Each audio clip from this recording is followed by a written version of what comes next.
So in the video you just saw, it was idling up and down, up and down, up and down, up and down. And we also had a hard time to crank it. When we tried to crank it, we had to choke it all the way and hold it there for several revolutions until finally it fired up. Then we could let off the choke, but then the idle was up and down, up and down, up and down. But when you saw I added to choke it some more, and it started running good, you know what that tells us? It tells us we're not getting enough fuel. So we're going to see if we can figure this out and make it run smooth again.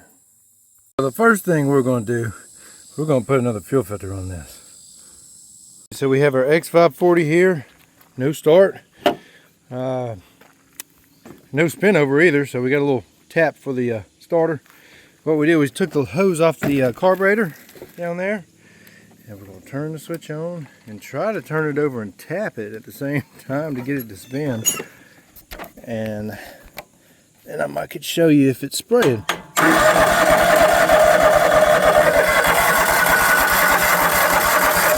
See, nothing come out of that hose.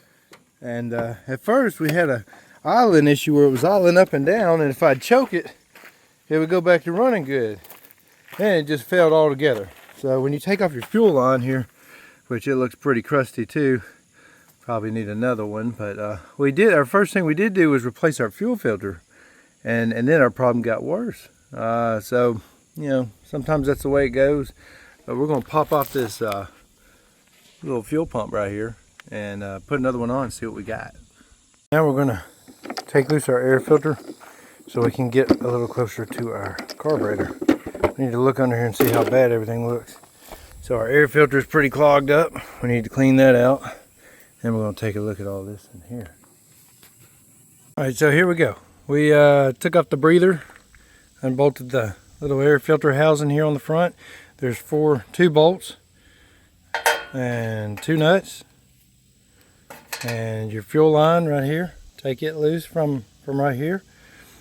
Loosen up your hoses here, take them loose. And these little arms that go up here, your throttle cables and whatnot, you just flip that back and then it'll fall right out. Now you've got one little electrical connector here, just disconnect it, and then the whole thing should just slide right off. And be safe. Try to save your gaskets if you can.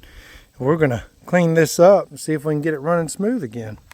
So I've got some soapy water here, and I've got some brake cleaner here, and your choice, whatever you want to use, clean it up with. And I've got a little wire brush. First we're going to clean off all this years of buildup on the outside. We'll start on the outside, work our way to the inside, and then when we get in there to the jets, we'll have our little tool here we can get in there to clean those with.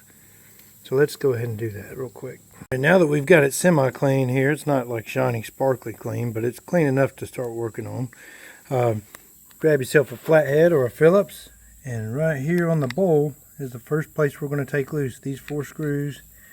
We're going to try and salvage our gasket and get in there, and we're going to start cleaning out the jet real quick. Check out how the float looks and all that. Alright, we've got our 4 screws out. And I like to just take a little screwdriver and just give it a tap. And it'll pop loose.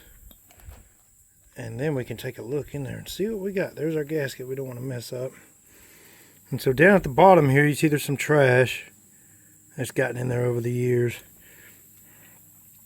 And it looks like, let's see, right here's our inlet jet. And then we got these 2 right here we need to check out. And that's probably where our blockage is going to be. It's causing our crazy idle. So I'm going to take our little tool here and find the right one that'll fit down in there.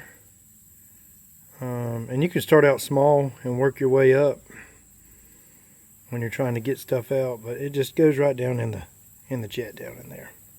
So let's see if we can do that. If you have a spray with tip on it, you can come in here and spray through the jets, and it'll actually shoot up through the other side. You know, because down in there, if you look closely, you could see it with a light, probably not. But there's 2 other jets down there, and you could remove them, or you could just spray through and then watch it come up through the other side. Same thing here. It's got these little bitty holes, and they've got to be cleared. So I may end up having to take off the top side just to get to those 2 jets. Remove the float You just take out a pin, the whole thing slides up. Make sure your tip here is not flattened out or mushed up, and make sure the hole it goes in is not caked up with anything. Then I remove the two little jets here, and here they are. I don't know if you can see them. They have a little bitty hole right in the center, and these two seem to be kind of stopped up, so I'm going to have to find something to go through there and clean these out. I couldn't find anything small enough to go through there, so I actually just used the wire brush. Up and down on the wire brush to clean that hole out. We're going to go back together, and we're still going to use this old gasket. And what I did to kind of hold it in place was just put a little dab of silicone, little dabs, and they're just to hold it in place when we go back together. But then I did come over here to the other part of it that's going on to, and just smear just a little bit all the way around. That way, if the gasket fails, at least the silicone may seal just a little bit more. But it's important not to get the silicone down in here to where the fuel is going to be, because it'll break loose the silicone and stop up your jets. You'll be doing this all over again, wishing you had bought a gasket. And we did the same thing on the top side, a little bit of silicone, and got it back together. It's pretty clean. We're going to go put it back on and see what it does.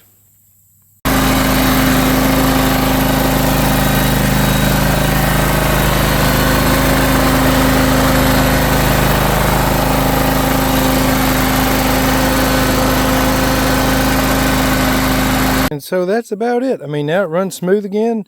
We did have to replace a few more things than we wanted to, but it was all necessary. It needed it. I mean, look at the condition of this thing. It's about had it. But sometimes just cleaning out the carburetor, you won't even have to replace it. Just clean it out. Maybe spend about an hour at a time. You know, the fuel pump, the fuel filter, it's cheap, easy to replace. That's about it. But that rough idling up and down ended up being the trash in the carburetor, in combination with the bad fuel pump not supplying enough fuel.